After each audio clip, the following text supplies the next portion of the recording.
spikes in energy costs. That's the largest contributor to overall inflation.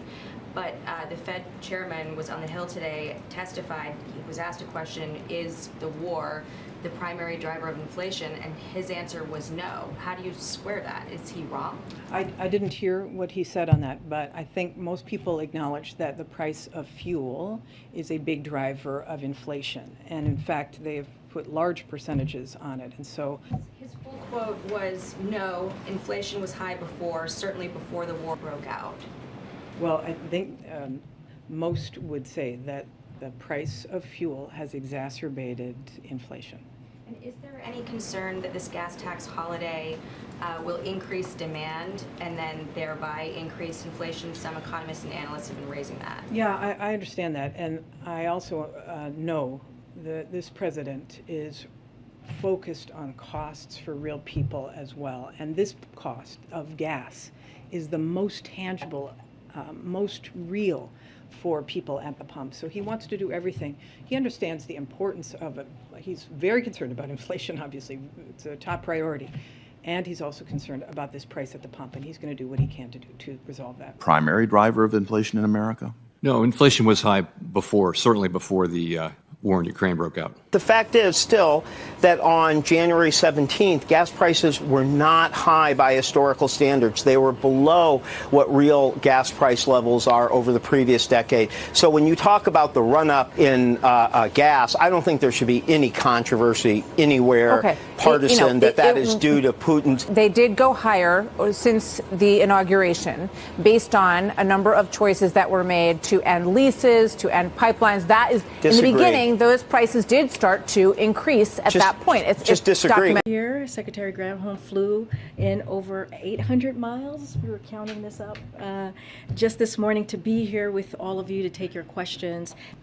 So as we all know, the summer driving season is underway, and Americans are paying more at the pump every time they fill up their gas tank. This is a global problem. There are two causes for it, which these high prices derive from. One is, of course, Vladimir Putin's war of that. And secondly, the supply and refining capacity constraints that... Well, big picture, think of it this way. A gas tax holiday is almost like a staycation. You can't truly get away from reality. And all of those factors you mentioned are a lot of reality. For example, if President Biden feels that oil companies, gas companies, energy providers should drill more, should refine more, well, it's a real economic investment on their part at a time when he is calling for more green energy, more of a transition to solar and to wind. If I'm an energy company, despite this moral imperative that many in the public feel should take place at this time, it would be the right thing to do.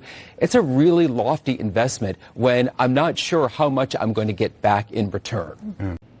And of course, other countries are dealing with this as well. If you went to the UK today for a gallon equivalent, you would be paying $7.71. If you went to France, you'd be paying $8.49. If you went to Canada, you'd be paying over $6 per gallon. If you went to Singapore, you'd be paying over $9 per gallon. This is happening around the world. And President Biden, like all other leaders around the world, are grappling with this for their citizens. And the president is doing everything he can to reduce prices for American families. Consumer prices went up by 7.5% year over year in January, before the invasion began, and that was the fastest pace since February of 1982. It's gotten worse since then because we've seen prices for gasoline, natural gas go up. We've seen food prices go up, and so inflation was a big problem. It's gotten even bigger. Clearly, the White House is searching for solutions here, but let's sum up what we just heard, right? One, not likely to get through Congress. Two, if it gets through Congress,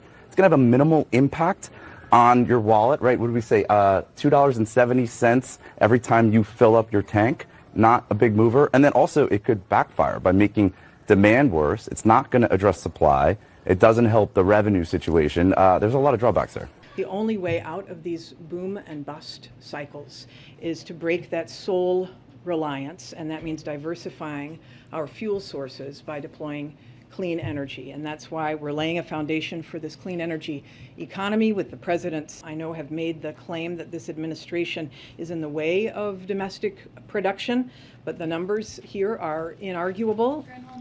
You said that this will bring immediate relief if it gets passed to drivers, but if there's no guarantee from companies that they will pass on these benefits to those drivers, isn't there a chance that this passes and consumers, drivers see no benefit whatsoever? Well, it's one of the reasons why I'm meeting with the refiners tomorrow, the oil companies tomorrow, to ensure that they would pass this on. Did you and President Biden consult with Democratic leaders on Capitol Hill about them actually being willing to pass something like this before the president's speech today? Well, as you know, we're in touch with Congress all the time, and I know. If in this meeting tomorrow the refiners don't play ball or are not responding in a satisfactory way, what is the administration prepared to do? What emergency powers is the administration prepared to use? What's the next step here? Yeah, let's just take it one step at a time.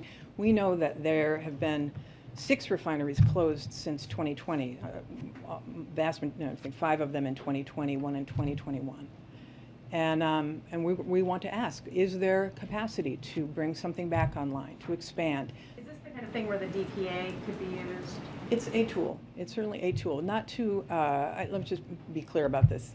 The I want to hear from them. Is there a... Well, we will be stronger and the world will be stronger and less reliant on fossil fuels when all this is over. So I'm wondering, does he fear that by pausing the gas tax, that by giving a sort of gas-addicted economy another hit, that he might be slowing that transition away from fossil fuels? I think what he's most concerned about is what real people are experiencing right now in their pocketbooks. We want to, and we must move to a clean energy future. And we can accelerate production right now. I mean, let's be very clear that fossil fuels will remain in the mix of the energy system of the globe for years to come. This is why we call this a transition. If you're putting yourselves in the shoes of some of these refiners or some of these oil producers, what guarantee can the administration give them as you're asking them to increase production, that more regulation as you pursue that transition isn't coming down the pipe for them? As you're asking them to lower We're prices asking more? them to increase supply. We're not telling them we're going to increase regulation on them. We are hopeful that they will see the opportunity of investing as well in this clean energy future. And we want to build clean energy, and we know that ultimately that's where our security will lie. Thank you, Secretary. Senator Manchin said he's not yet a yes on this. Steny Hoyer said he's not sure that they have the votes to pass this. Why is the president proposing something that doesn't have the support of Democrats yet? Well, enough I mean, support to pass. This is a conversation, right? So that conversation is ongoing. Strategy to get it passed. So the president obviously making this announcement ahead of the July 4th holiday. What is he going to do to get those Democrats and Republicans on board to pass this? And how does he respond to the criticism from some Republicans that this is a stunt because he doesn't have the votes? Well, he's going to be having these conversations with Democrats. What do you say to lawmakers who are already calling this federal gas tax holiday a gimmick and saying, best case scenario, it'll save drivers about $20 a month? Well, there's no doubt this is a modest, if it were just the federal gas tax, right, 18 cents is a modest, a modest amount. But if you combine it with, if the states, not all states would do it, but certain states might be willing to, some already have, you combine it with that. If the oil and gas industry is willing to reduce prices. Appears to be more of a medium-term solution. According to you, how much of an impact do you think that will have immediately on gas prices? Well, this is the question to ask them. I mean, obviously building a new refinery is a much longer strategy, right?